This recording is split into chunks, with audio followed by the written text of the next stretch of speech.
Good afternoon, everyone. My name is Zainab Jama, and I am proudly representing my beautiful land, Somalia.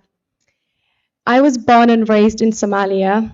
I grew up as a refugee, fleeing my country due to climate issues and conflict. As a child, my childhood consisted of my family and I riding on camels, searching for safety and a home. But every place we found was destroyed. And luckily, our family got accepted and we found opportunity in the UK. And that's where I pursued my education. And my family and I were able to rebuild our life. Today, I would love to share the mission that brought me to Miss World. I'm the founder of the Female Initiative Foundation, a project born from one of the most darkest moments of my life.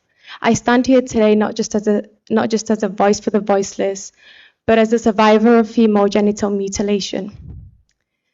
I speak for the millions of girls whose voices were silenced before they ever had the chance to live freely. I know what it feels like to have your rights taken away, to feel powerless and to be told that your voice doesn't matter.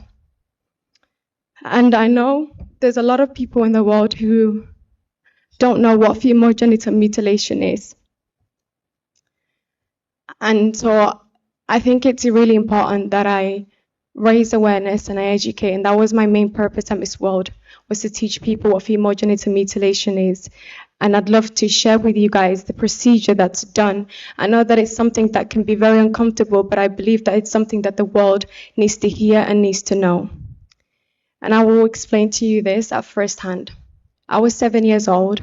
I was outside playing with my friends when I was picked up. My clothes were ripped off, and I was taken to a room where 3 women waited with blades, scissors, and all tools. These women were not doctors, nor were they medically trained, just tradition passed down through generations.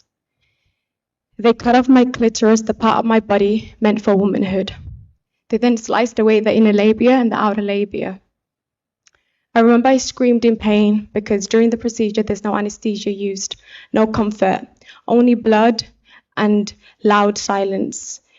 I remember crying and begging, but the woman told me to be quiet, to be brave, and to be proud, as that was part of our tradition.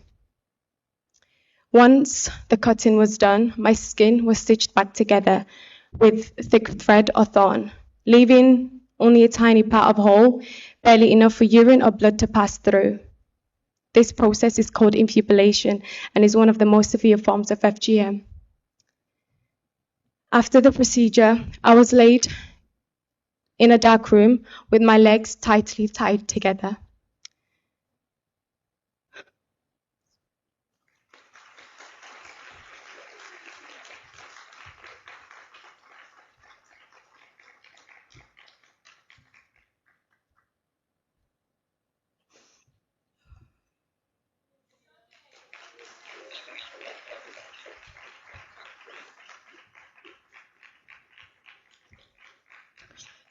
So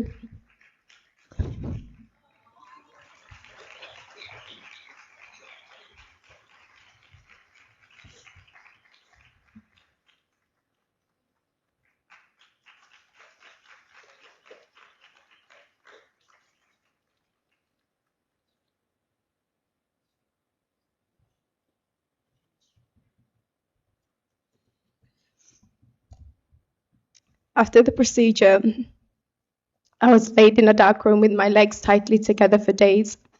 And I remember I was in a room and I was bleeding every day. I had no toys, I had nothing.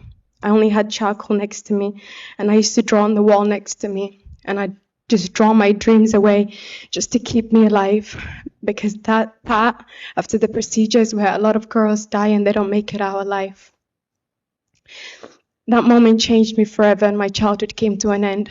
I survived, but many of girls didn't, and they don't. I stand here today for the joy that my mother couldn't reap her love. For generations, our mothers, our grandmothers, and the women before them endured this pain in silence. They were taught that suffering is part of being a woman and that this is normal, but it's not normal. It's not okay, and it's not part of our destiny. I know that I cannot change my past, but I can fight for their future. And I know the consequences that come with that. But I get so many messages from little girls from my country telling me that they're going to be getting female genital mutilation done soon.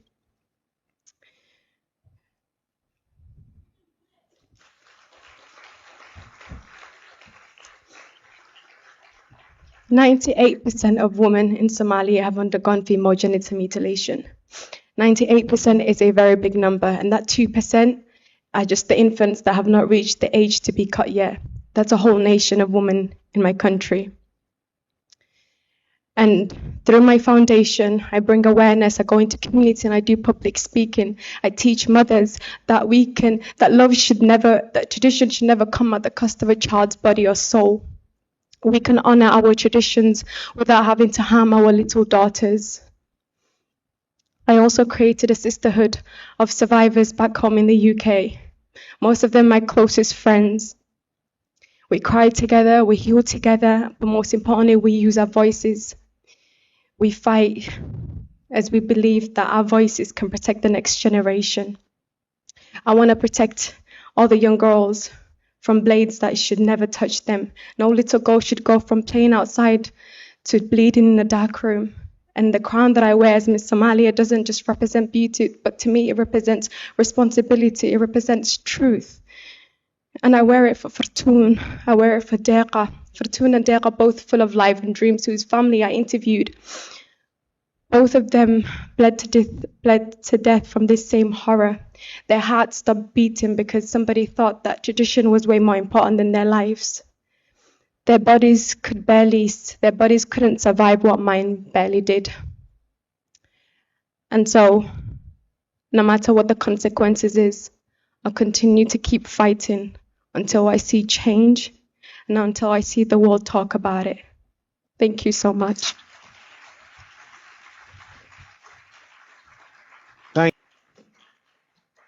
Ladies, we just heard something that I think to all of us and to every guy here, every girl, every mother, every grandmother, we have heard a voice which has to be listened to.